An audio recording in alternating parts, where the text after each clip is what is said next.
ರೈತರ ಮಕ್ಕಳಾಗ್ರಿ, ರೈತರ ಮಕ್ಕಳಿಗೊಬ್ಬರಿಗೆ ಇರೋ ತಾಕತ್ತು ಆಡಿ ಬೆನ್ಸ್ನ EMI ಇಲ್ದಿರ ತಗೊಂಡು ಓಡಾಡ್ತಕ್ಕಂಥ ತಾಕತ್ತು ರೈತರ ಮಕ್ಕಳಿಗೆ ಇರೋದು. ಆ ಕಾರಣಕ್ಕ ರೈತರು ಹೆಮ್ಮೆಯಿಂದ ಹೇಳ್ಕೊಳ್ರಿ, ನಾವೆಲ್ಲ ರೈತರು ಅಂತ. ಇಲ್ಲಿರೋ ಮಕ್ಕಳೆಲ್ಲ 90 ಭಾಗ ಎಲ್ಲ ರೈತರ ಮಕ್ಕಳೇ. ಹಸುನ ದೇವರು ಅಂತ ಪೂಜಿಸುವ ಮನೆತನ. ಕೋಳಿ ಕೂಗುವಾಗ ಭೂಮಿ ಸೇರತನ ಯೋಗಿಯ ನೋಡಲ್ಲಿ, ಕೈ ಕೆಸರಾದರ ಬಾಯಿ ಮೊಸರಂತನ ನಿತ್ಯದ ದುಡುಮಿಯಲ್ಲಿ. ಧರ್ಮದಿಂದ ದುಡಿದವರಿಗೆ ದುಡಿದಷ್ಟು ಕೂಲಿ, ನಾಳೆ ಎಂದವನ ಬಾಳು ಹಾಳು ಬದುಕು.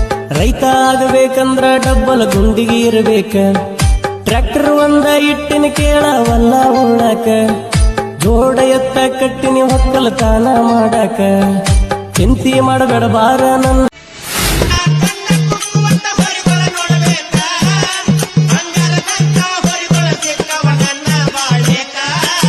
ಶರತಿಗೂ ಸೈಗಳೆ ಹೂಡಾಕು ಸೈ ನಿಂತ ನೋಡಬೇಕ, ಶರತಿಗೂ ಸೈಗಳೆ ಹೂಡಾಕು ಸೈ ನಿಂತ ನೋಡಬೇಕ. ರೈತನ ಹೆಸರ ತಂದ ಹಾಲಿನ ಬಣ್ಣ ಕಣ್ಣ ಕುಕ್ಕುವಂತ ಹೊರಿಗೊಳ ನೋಡಬೇಕ, ಬಂಗಾರದಂತ ಹೊರಿಗೊಳ ಸಿಕ್ಕವನನ್ನ ಬಾಳ್ಯಾಕ. ಹೊಲ ಕೆಲಸ ಮಾಡ್ತಾರ ಬಾಳ ಈಜೆ ಮಾತಾಡೋಡ. ಒಕ್ಕಲಿಗ ಒಕ್ಕದಿದ್ದರೆ ಬಿಕ್ಕುವುದು ಜಗವೆಲ್ಲ.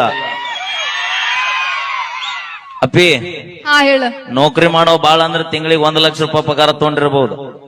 ನೌಕರಿ ಮಾಡೋ ತನ್ನ ಮನೆಗೋಸ್ಕರ ದುಡಿತಾನ, ಆದ್ರೆ ಇಡೀ ಜಗತ್ತಿಗೋಸ್ಕರ ವಿಚಾರ ಮಾಡಿ ಸಾಲ ಅಲ್ಲಿ ಸಮದಲ್ಲಿ ಬೀಜ ಗೊಬ್ಬರ ತಗೊಂಡ್ಬಂದು ಮಳೆ ಅಲ್ಲಿ ಬಿಡ್ಲಿ ಲಾಭ ಆಗತ್ತಾ ಇಲ್ಲ ಗೊತ್ತಿಲ್ಲ.